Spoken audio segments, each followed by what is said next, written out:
Hello, podcast listeners. You're listening to episode 112 of Young PR Pros, Entrepreneurship.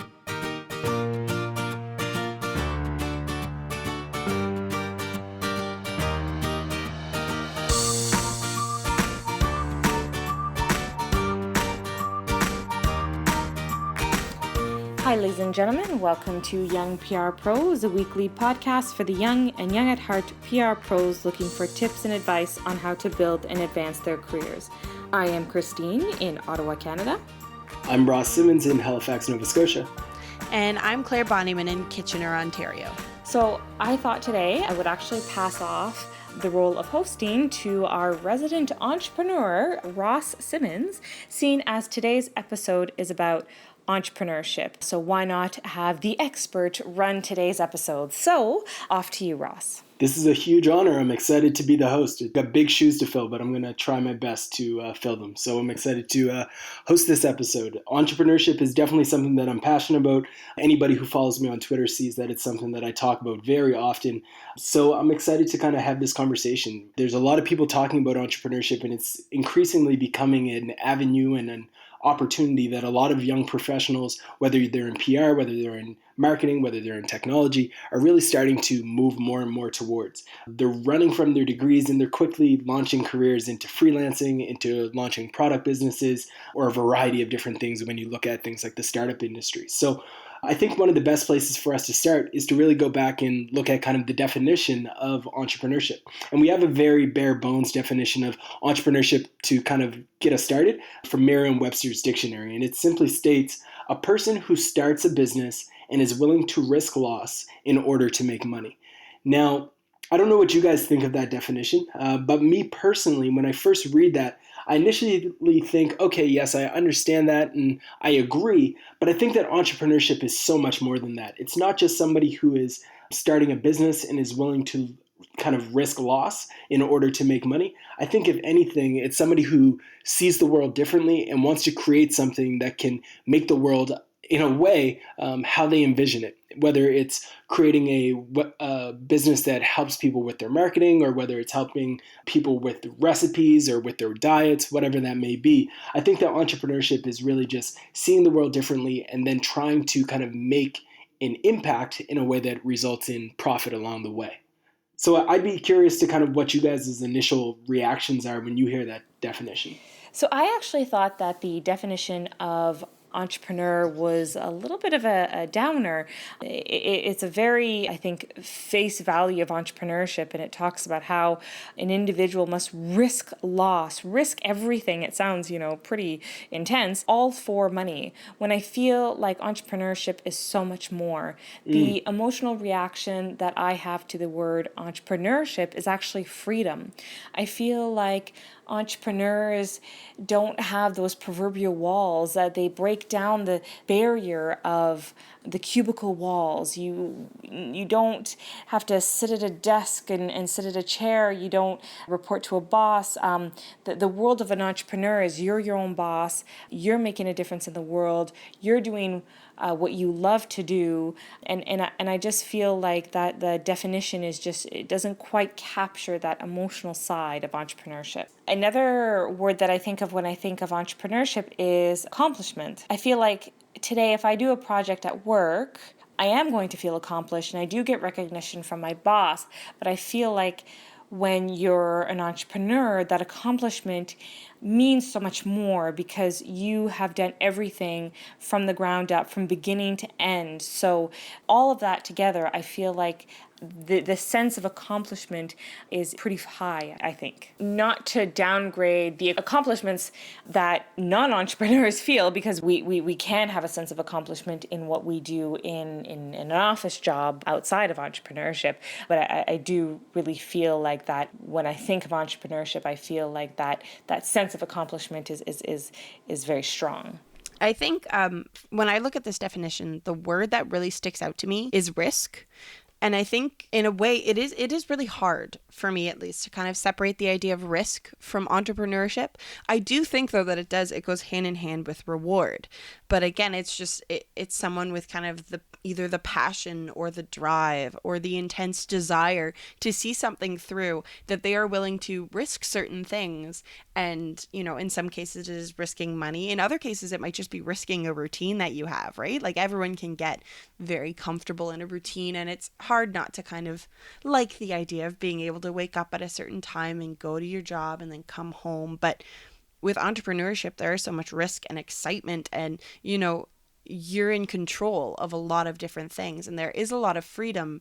So I think risk for a big thing is one that really sticks out to me. But again, I think the definition completely misses the idea of it. It's not always motivated by money. There is a lot of people out there who start a business or provide a service or a product and come up with an idea that is something that they are so passionate about because they think it's something people need, or they see a desire and they see a need, or even, like something medical.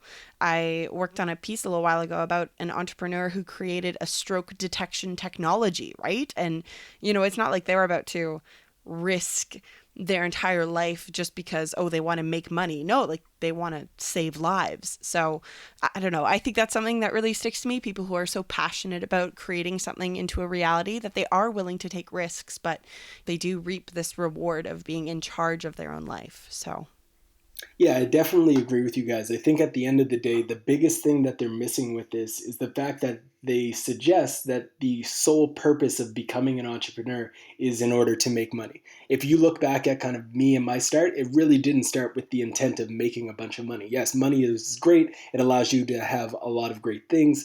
But at its core, the reason why I became an entrepreneur is because I wanted the freedom. I wanted to be able to wake up in the morning, go to bed at night, and do whatever I wanted in between. And that was at the core of why I decided I wanted to be an entrepreneur. When it comes to the element of risk, I will say that entrepreneurship is definitely risky. You're riding a lion with your hat on fire and everybody's applauding you and saying good job, when in reality you're asking yourself, what in the world am I doing and why am I up here? I have no clue what I'm doing. That is what entrepreneurship is on a regular basis. And sometimes the lion doesn't bite you and you go around the track and everything is good, but it is a crazy, crazy ride. So to really get a sense of entrepreneurship and delve deeper into this career path, we spoke to a few different entrepreneurs who you'll hear from later on in this episode. Bryant McNamara, Kate Headley, Darcy Boucher are all young PR Pro fans and were willing to actually share some of their thoughts and experiences with entrepreneurship. No matter what, it always seems like the most interesting part of entrepreneurship starts in the beginning. And I'm not going to lie to you guys, when it came to my beginnings in entrepreneurship, it was definitely a very unique and interesting approach. I started off in entrepreneurship when I was a wee tot, a young kid, and it was kind of accidental. I started selling do-rags in high school out of my locker, and it all kind of resonated, and I had very long hair. A lot of people don't even know that this phase of Ross Simmonds existed, but I had cornrows, I had hair down to my shoulders, and I went to the hairdresser's market, which was a local store in Halifax, with my parents and my sister for going back to school shopping. And I found in the back of the store a handful of different do-rags that were all the different colors of the rainbow. And I seen this and I was like, wow, this is crazy. Because at the typical Shoppers Drug Mart or the grocery store that you would go to, you could really just buy do-rags in one of two colors. So when I saw that you could buy them in blue, orange, camo, green, yellow, you name it, I said, okay, this is an opportunity. So I took all of my allowance money, my mom gave me an advance, and I bought as many do-rags as I could. I then took them to school, and then I started to sell them. And that was really the beginning for me. Fast forward a few years later, I did definitely kind of evolve from slinging do-rags in high school to launching a real business. And when I made that leap, it was definitely a little bit more different. My risk back then was simply my lunch money, some allowance to buy a new pair of sneakers, whatever that may be, versus when I made the leap from the 9 to 5 into kind of my first real kind of business. There was a lot of fear because I had just bought a home. I was getting married in a few months. It was kind of a scary time. So I remembered the fear of making that leap, but I knew if I wanted to be happy and if I wanted to be content with myself when I looked in the mirror, this was something that I needed to do.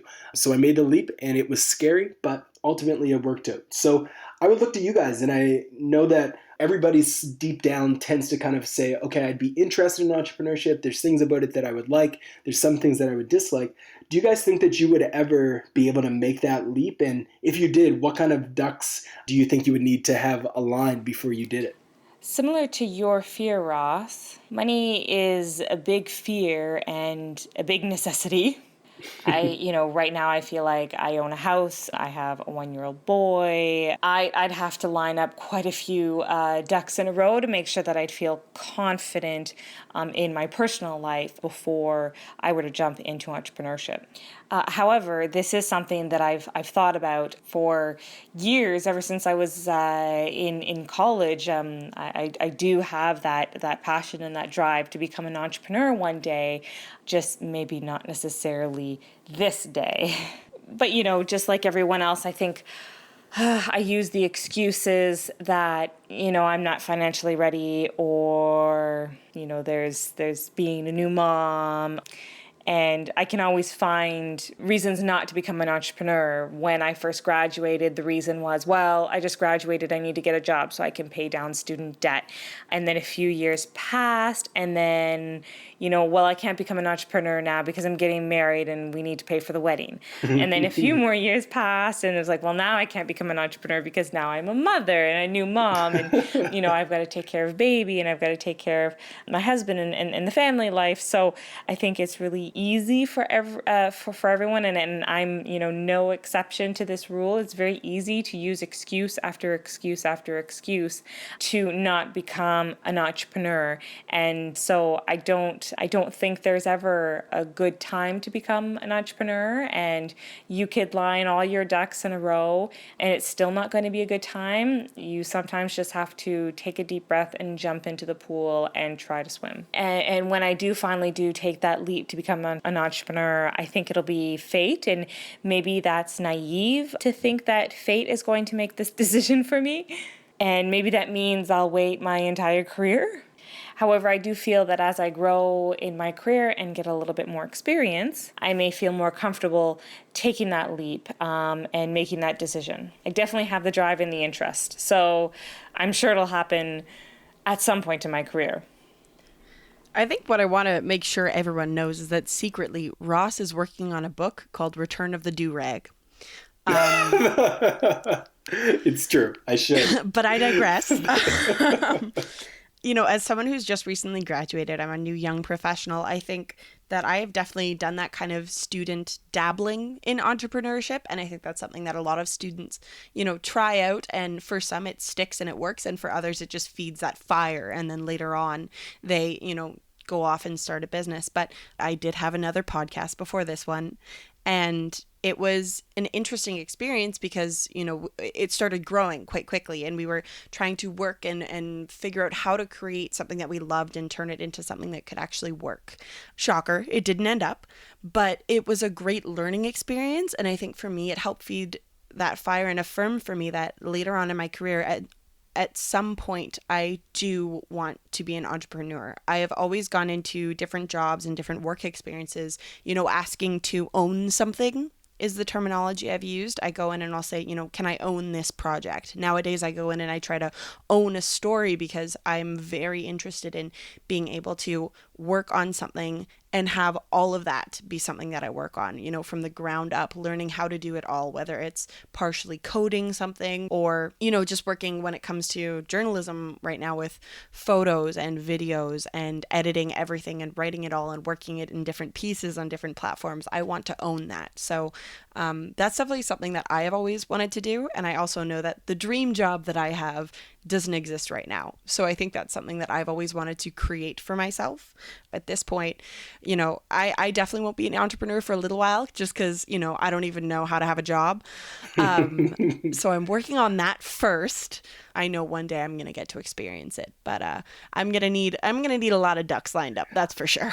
Makes sense. I think one thing that everybody should know is that the two of you say that you aren't entrepreneurs when in reality, you kind of are. You don't necessarily have to be doing something full time to be considered an entrepreneur. And I would consider this podcast on its own to be somewhat of a mini little business organization kind of thing that both of you are super passionate about, and that both of you put a lot of time and energy into that could kind of resemble a business. So in many ways, you have all of the characteristics that would go into being an entrepreneur. It's just not a full-time thing. And I think that that's important for the listeners to remember, because it is those side projects that you start that tend to be the ones that evolve into something bigger. For me, entrepreneurship was a side thing to my 9-to-5. And then it was a launching pad for my entire career, which was now working for myself. But I think that Young PR Pros as a podcast is a somewhat of a mini business. We may not make hundreds of thousands of dollars, but at the end of the day, it's still a project that can act as a business, so to speak. Aw,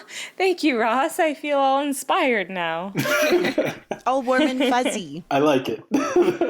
You do make a good point, Ross. I was actually listening to a podcast called TGIM, which is where I first learned about Ross's do-rag entrepreneurship, or enter into the entrepreneurship world through selling do-rags in his locker. Yes. And, you mentioned something in that podcast about the side hustle, and you were talking to an audience and letting young entrepreneurs or any entrepreneurs know that you don't necessarily have to be the next one that creates Google or that creates Facebook, and you can start with something called a side hustle, which is doing something on the side, something you love, and then seeing where it goes and seeing how it grows. I really enjoyed that analogy. And you know what? Young PR Pros is my side hustle right now, and I do it because I'm super passionate about it. I don't necessarily think I'll become a millionaire doing this podcast, but who knows? Who knows where it'll go, and who knows what kind of opportunities the side hustle will bring me. And like you said, Ross, that little entrepreneurship is there. It's inside me, and it's true. And we'll see how it grows throughout my career. I like it. So a big thing for sure is how people kind of decide to become an entrepreneur. And it's really never a good time to do it. And people often throw that question out, when is the right time? And you mentioned it earlier when you were talking about you finding reasons why you wouldn't make the leap and how many ducks you would need in a row to really do that. So now I want to ask you guys another question. What do you think are the key parts to starting an entrepreneurial business? Like, what factors or items that go into the mix when you're thinking about a new business that you're going to launch or that you would potentially launch down the road that concern you the most? I'm going to say passion is probably a very important thing that you need to become an entrepreneur. I don't think it's the only thing you need, but definitely a very important aspect that's important to have if you want to become an entrepreneur. And of course, there's planning and organization involved in addition to passion. And going back to the definition that we were discussing, people become entrepreneurs not just to make money, but because they're really passionate about something. And Ross, you're a perfect example. I've heard you on podcasts talking about being an entrepreneur. I've seen you in presentations. I've seen you on Snapchat. And you're really passionate about marketing and communications, and you could really see that come through. And I'm sure your clients see that in the work that you do. However, passion is not all that you have. You also have, strong organizational skills. And from what I know, it sounds like you're an efficient worker and you're a hard worker. So there's a lot of hard skills that are involved in becoming an entrepreneur. But I think it starts with that passion. If you weren't passionate, you wouldn't be where you are today.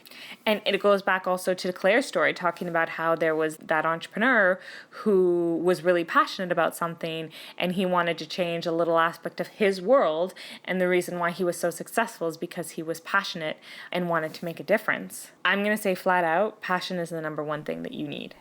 I think Kristine took my answer, but I'm going to go super vague in a way and say people, because I think people make up so many of the key parts to starting a business. I mean, obviously there's the people that would be your audience or your customers or the people who are receiving whatever you're creating. But I think a huge part and something that I would need is the people that support you.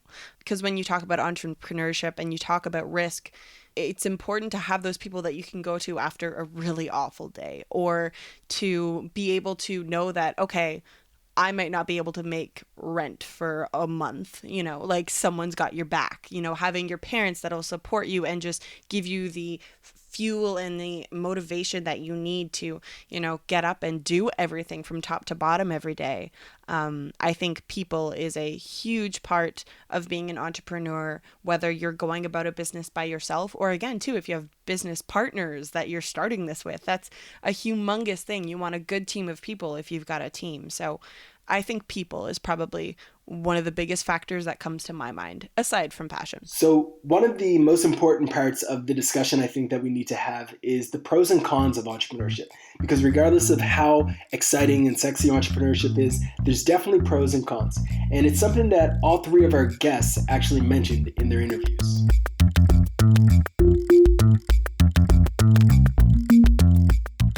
Being an entrepreneur is an emotional roller coaster. You're the only one to kind of push yourself, right? And basically what happens when you're an entrepreneur is you might have a background in one domain or one industry or one topic, and then usually you graduate and you go on to work in that field or industry. But as an entrepreneur, you don't only have to do what you're good at. You have to do a lot of what you're bad at, which is really bad for your ego. So that's very challenging, I find, is you have to do all aspects of the business, especially if you're just starting.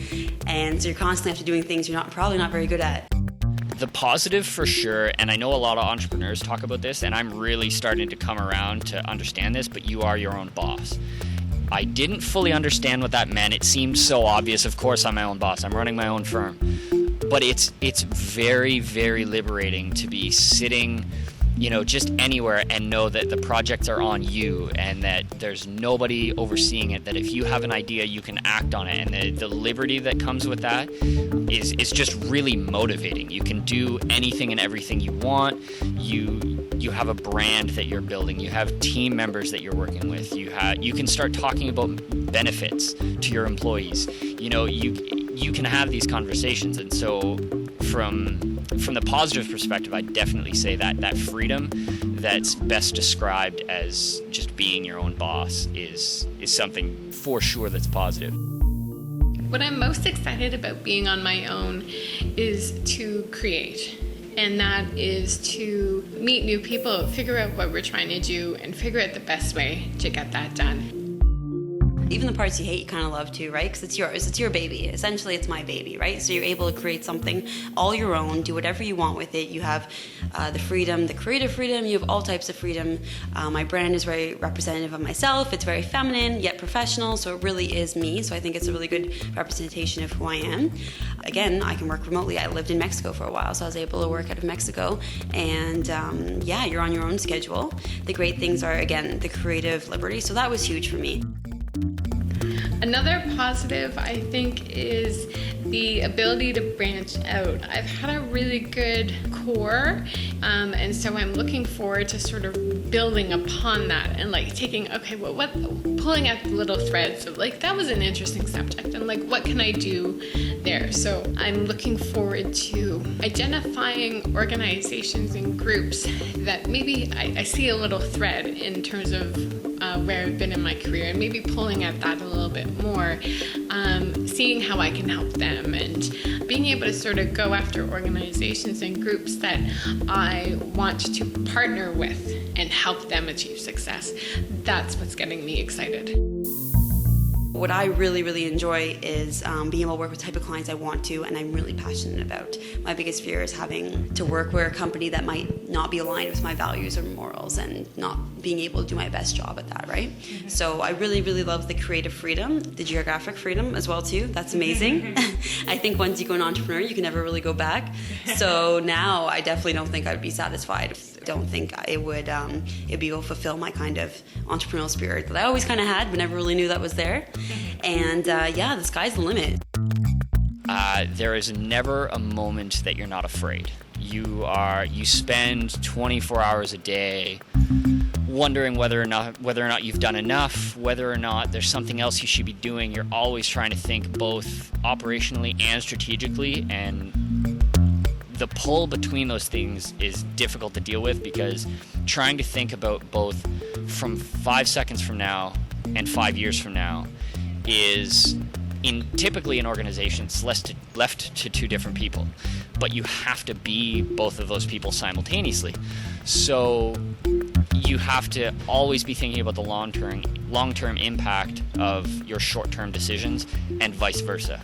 the short-term impact of your long-term decisions, and being both of those people at the same time can really be difficult to deal with and leads to a lot of perpetual fear that makes it difficult to just continue working it. It really feels sometimes like there's a lot on your shoulders, and at other times it feels like you have wings and that you're just flying and doing everything for everyone and you're making the world a better place.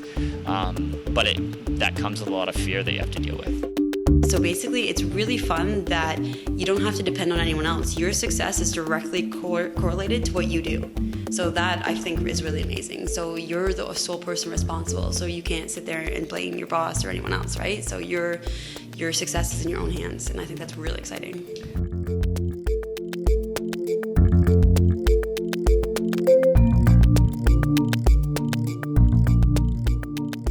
So I think the key factor when it comes to becoming an entrepreneur and making the leap is ensuring that what you're offering the world is something that the world actually needs or wants.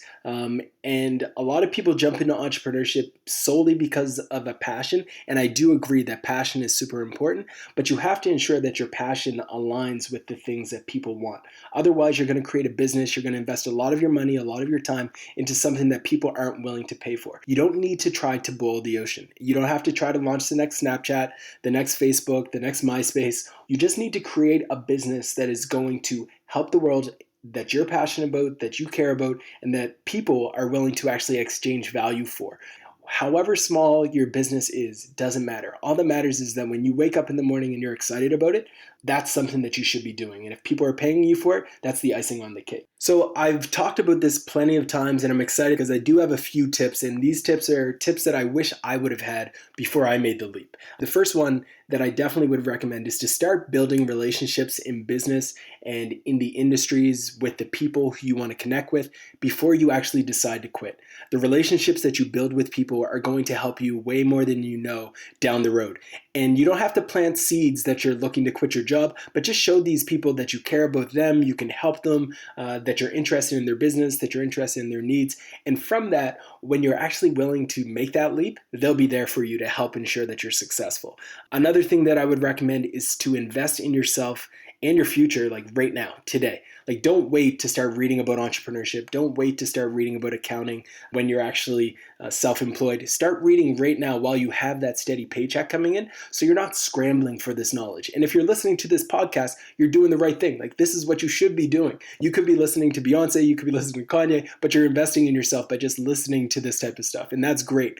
You also need to recognize that you have to often say no. When you make that first leap into entrepreneurship, a lot of people are going to ask to pick your brain. A lot of people are going to ask you to help them for free. You're going to have a lot of opportunities thrown at you, and it becomes overwhelming. So you are going to have to be willing to say no more often than you say yes, sadly.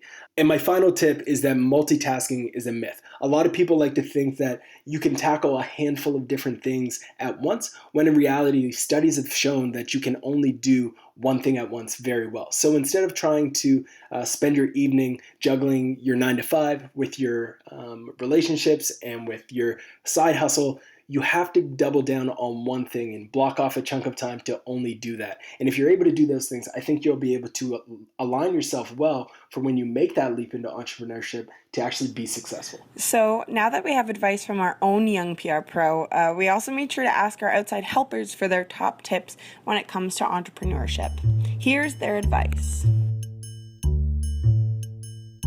Don't be scared to talk to people about it. A lot of people who are considering entrepreneurship, especially if they have a product or an idea, they don't want to talk to anyone. They don't want anyone to steal their idea. The reality is almost every single idea has been done. So the successful entrepreneurs, it's all about the execution. It's all about how you do it, because everything has been done. So don't be shy. Talk about your idea. Talk to people you trust. Talk to mentors, and just kind of explore it. I definitely think it's worth a try. It is kind of like jumping off a cliff, but it's 2016. It's never been easier to start your own business, honestly. I think there's really not any reason you can't nowadays. Startup costs are extremely low. Anybody can make a website. You can go to Wix. Anybody can make a website. Again, it's not going to be the best, but if you really have the drive and passion, you can make it happen extremely easier.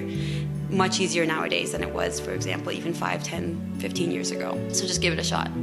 I would suggest that you go back to your Strategic Communications Planning 101.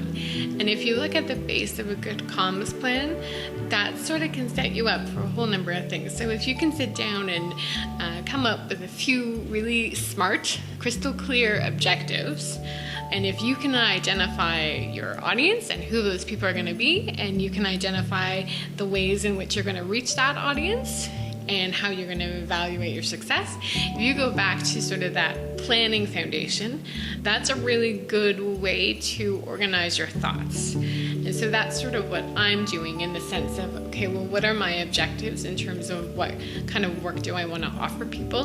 Who are those people? Where am I going to find those people?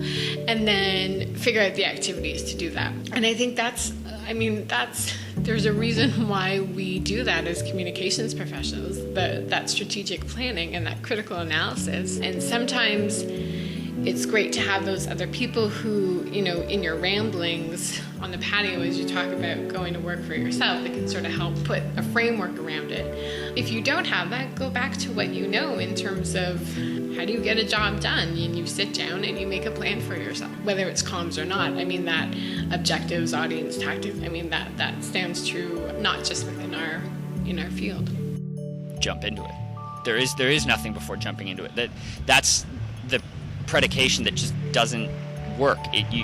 You have to do it. There's, the same way that there's no better time or no perfect time, there's no better time than the moment. And it's so stereotypical. People say it about all kinds of things all the time.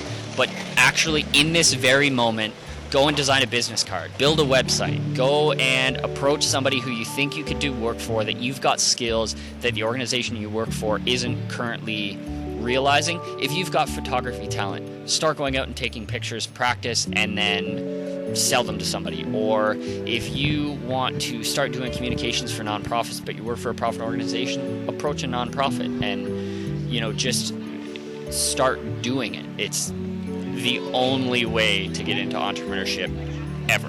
There isn't another way. You just have to do it.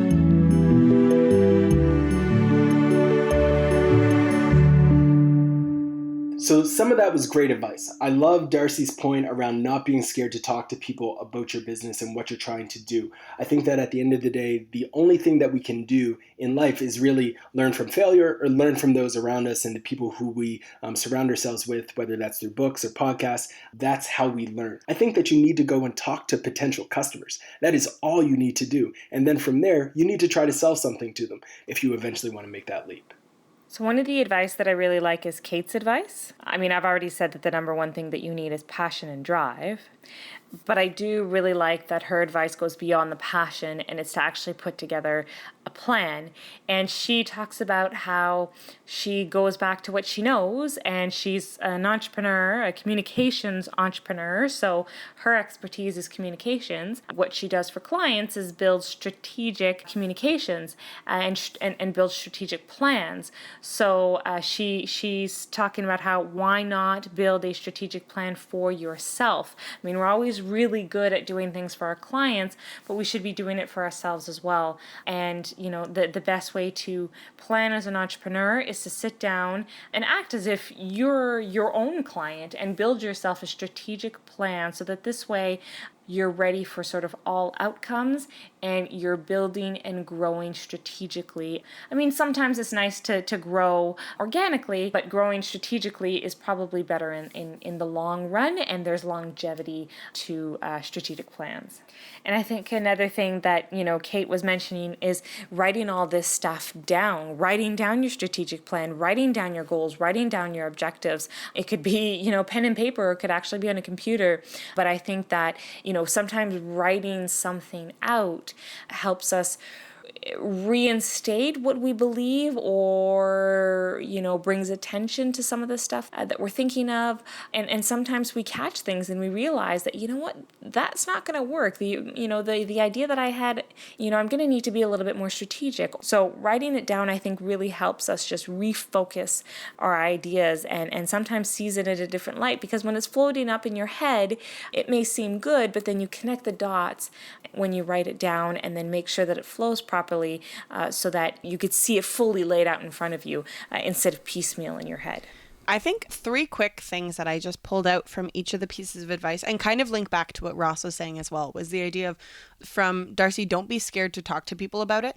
And I think that links a lot back to what Ross was saying about, make connections, talk to people. And I think too, if you talk to people about an idea you have, they'll tell you whether it's actually a good idea or not. If you're, about to create some product, you might as well talk to people about whether it's something that someone's actually going to want to use. And then I think Kate's point, again, a lot of what Kristine mentioned about the strategic planning and critical analysis, the idea of actually thinking through the idea, and just making sure to remind yourself as it's developing and as you're starting to think, who the audience is, what's your objective, why you're doing it essentially, and who you're doing it for.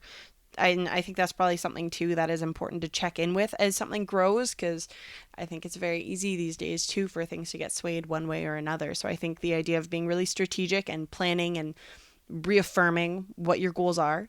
And again, I really liked Bryant's advice too about just jump into it. The idea of, Ross's side hustle, right? Like just start now. Start doing it, and you can start to recognize if it's something that you can see doing forever, if it's something that you're like, oh gosh, I'm really glad I didn't take this too far. The idea of jump into it, start doing what you love, and it'll grow from a side hustle into a real full-time job. And with that, I think I want to turn around and I'm going to ask what everyone's lessons learned are. So I'll start off, and I think just my lessons from this episode are essentially just that I'm already an entrepreneur, kind of. So I feel really, really good about myself. But also, you should.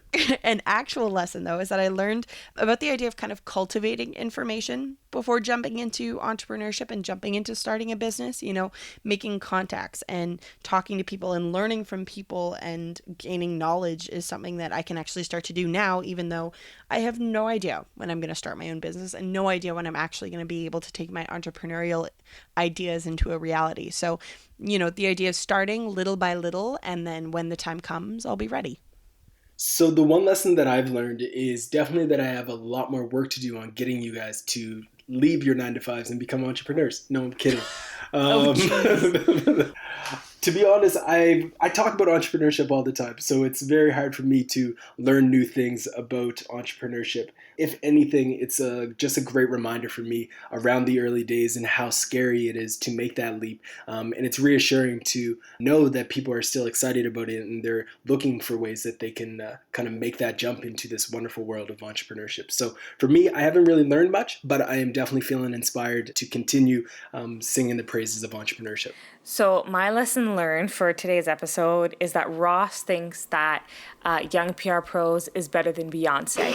And if we can rewind back to what Ross said earlier on in the episode, he said, you're already doing one great thing as an entrepreneur is by listening to this podcast instead of Beyonce. So, I feel pretty amazing that Ross is, saying that it's better to listen to Young PR Pros than it is to listen to Beyonce, if you're an entrepreneur, obviously. But in all seriousness, my lesson learned is going back to something that Ross said earlier on in the podcast is you can never start too early. And it's, starting little bit by little bit. So if you have the drive to become an entrepreneur, but you don't necessarily know if it's going to happen today or tomorrow, maybe it won't be for another 20 years, doesn't mean that you can't start learning now.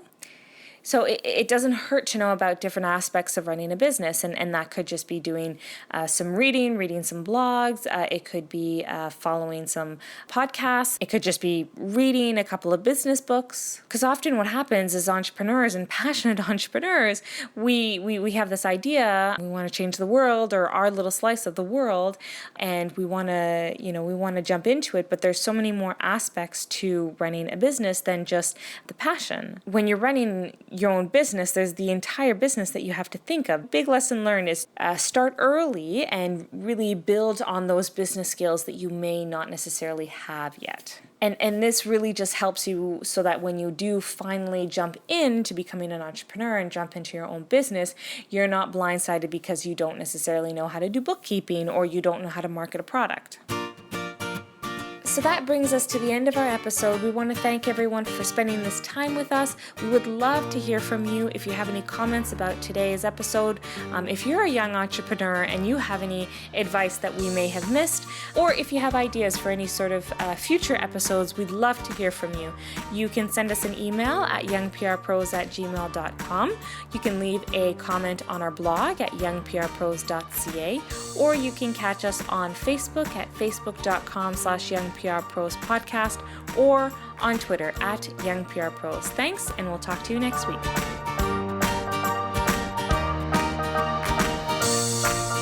This episode featured songs by Poddington Bear. Sound work by Claire Bonnyman.